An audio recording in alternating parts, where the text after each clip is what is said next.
All right, guys, we are going to finish Junie B today. All right, it is chapter 8 is where we left off, called Halftime. So this must be when the halftime show actually happens. Dear first grade journal, yesterday when I got home from school, Daddy was waiting for me, and he bought me a Juggle book at the bookstore. It was for children 6 and up, and 6 and up is my exact age. Daddy and I read each page very careful. Then I did the whole entire book, step by step. After I got done, what do you know? I still couldn't juggle. I'm getting fed up with this talent. Daddy said maybe I'll learn tomorrow. He is just kidding himself. I'm doomed. From Junie B, first grader. I closed my journal and I watched the clock for the rest of the afternoon because I just wanted to get home and practice some more. Daddy came home from work to help me again, and he tried to help me juggle for hours and hours and hours. But the most I could ever juggle was 2 lemons. And 2 lemons isn't even juggling. 2 lemons is just throwing lemons in the air and catching them. I'm not going to school tomorrow, and I mean it. All right, and then this is her journal entry the next day at school. Dear first grade journal, I am at school. I do not know what went wrong. This morning I told Mother I broke my leg, and then I limped all over the house. And next thing you know, I was on the bus. I'm wearing the halftime costume that Mother made for me. My hat is made out of an oatmeal box. I look like a nitwit. From Junie B, first grader. I glanced my eyes all around the room. The children in room 1 looked very cute. The kickball players were wearing matching red and white shirts, and all their shirts said, "We are room number 1." The cheerleaders matched each other, too. They had on red skirts and white sweaters. I looked at Sheldon. His daddy's band jacket was way too giant, and his hat came over his ears. He looked like a nitwit, too. I put my head down on my desk very glum. My oatmeal box hat fell on the floor. May started to laugh. I hope that doesn't happen when you juggle today, Junie Jones, she said. She raised her eyebrows. You are going to juggle, aren't you? I didn't answer. Instead, I turned my head to the wall and I closed my eyes, and I wanted to turn invisible. I wished and wished with all my might. Then finally I opened my eyes again and I turned back to May, and I stuck my tongue out at her. She stuck hers out right back at me. I did a sigh. Bad news. I wasn't invisible. At 10 o'clock, we went to the softball field. There were a jillion parents there. Mother and Daddy were sitting on the first row of the bleachers.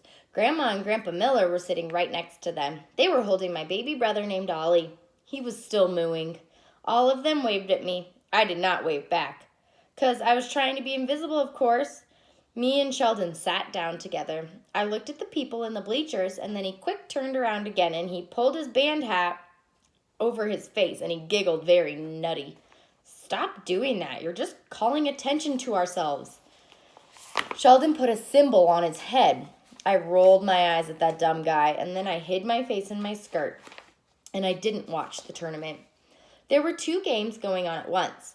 Room 1 was playing room 2, and room 3 was playing room 4. I could hear the cheerleaders cheering real loud. Room 1 was winning, I think. I listened for the cheering for a real long time. Then, all of a sudden, I heard lots of whistles and yelling. I looked up to see what happened, and oh no! Room 1 had just won the first game, so that means it was time for halftime. Mr. Scary came over to get us. I tried to hide behind Sheldon, but Mr. Scary already saw me.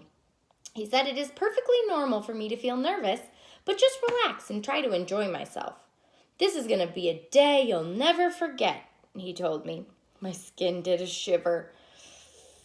Only that's exactly what I'm afraid of, I said. After that, Mr. Scary took me and Sheldon by our hands and walked us to the middle of the field. My legs started to feel like silly string. Mr. Scary went out to the microphone and he made an announcement.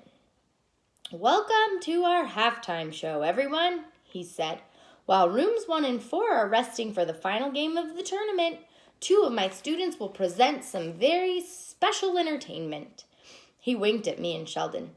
Ladies and gentlemen, boys and girls, I am proud to present the musical genius of Sheldon Potts and the unique talents of Junie B. Jones.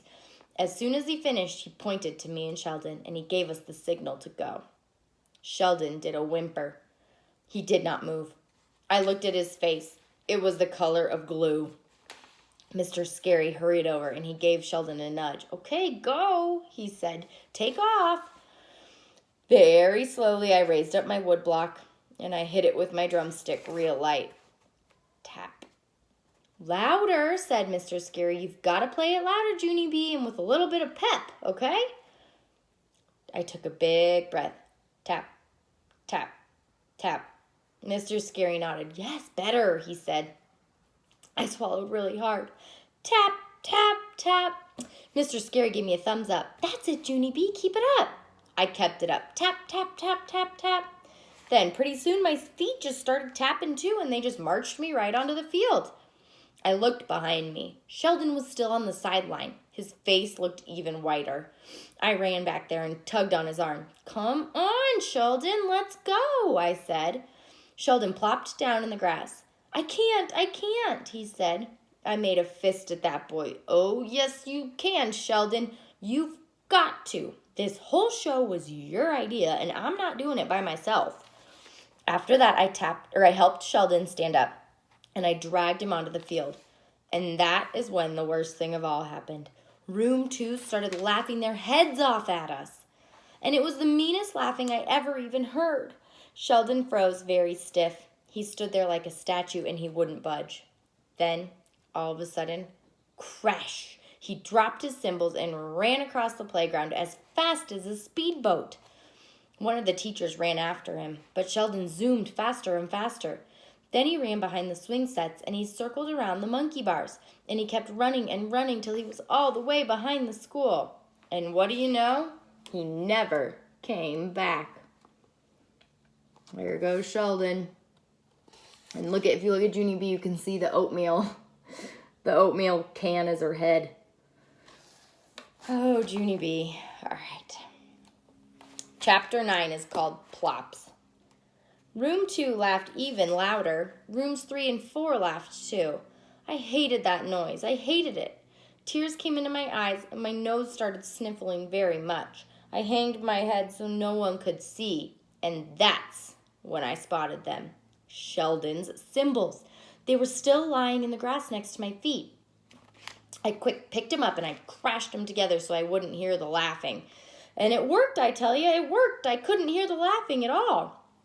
I crashed them again and again and again until my arms got tired. And guess what? When I finally stopped, no one was laughing anymore. I felt a little better. Cymbals are very enjoyable. After that, I stood in the middle of the field and I rocked back and forth on my feet because I didn't really know what to do next. Just then I heard shouting. "Boring," yelled a voice. "Don't just stand there. Do something," yelled a different voice. I looked up. The boys who shouted were being taken away by their teacher. But it was too late. More tears were coming into my eyes. Mr. Scary started coming to get me. My brain began to panic, because this was the stupidest halftime show I ever even saw. The children started laughing again, and they're going to be laughing at me for the rest of their life, probably. Then, all of a sudden, my eyes glanced over to Sheldon's microphone. And what do you know? A brand new idea popped into my head. And it's called, "Hey, maybe I could sing a song just like Sheldon was going to." I grinned real big. Yes, I'll sing "The Sun'll Come Out Tomorrow" from the hit musical Annie, because I love that tune, I tell ya. I hurried over to the microphone, and then I opened up my mouth to sing. But I couldn't remember how that song started. Mr. Scary started to get closer. Then my brain started to panic, and out of nowhere I heard a plop. I looked down. Something had landed on the ground next to my boots. I looked closer. It was a flaky biscuit, I believe. Plop, plop, plop. 2 more biscuits and a small plum. Then there was another fuss in the stands, and 2 more kids were getting led away by their teacher. That's when I got it. That's when I figured out that those meanie kids had thrown food at me. And throwing food is the biggest insult you can ever even do. At first, my face turned as red as a tomato. And then I felt myself getting mad. And I got madder and madder. And then I picked up those biscuits and I started throwing them back. But then my brain changed its mind. And instead of throwing them back, I put 2 biscuits in my right hand and 1 in my left hand. And then I tossed them in the air, one by one, just like my Juggle book had said to do. Then magic happened, I tell you. It did. Because for a few teensy seconds, I juggled those biscuits way high in the air. I juggled them as perfect as could be. And I caught them too. I caught all 3 of those flaky guys. Then the whole entire bleachers started to clap and clap. And then they cheered and cheered. And the sound of that noise was better than the bestest daydream I ever had. I did a bow. People kept on clapping. I did another bow. Then I picked up Sheldon's cymbals and I marched right off the field. And guess what? It was the proudest moment of my life. The rest of the day was a joy. We had a happy party and I smiled till my cheeks hurt. Also, I wrote in my journal again. Dear first grade journal, we won the tournament. We won the tournament. Room 1 won the whole entire kickball tournament. Hooray, hooray. Mr. Scary let us have a party for the whole rest of the day. And guess what? They found Sheldon hiding behind a bush because he got scared silly apparently. But he finally calmed himself down. And now he's back to his regular nutty self. And guess what? I'm not even mad at him for running away. If Sheldon didn't run away, I never would have juggled probably. Mother and Daddy hugged me at the party, and Daddy said I turned biscuits into lemonade, and that is a hoot, I tell ya. And then Mother said the bestest thing of all. She said today I was a star, and I really liked the sound of that.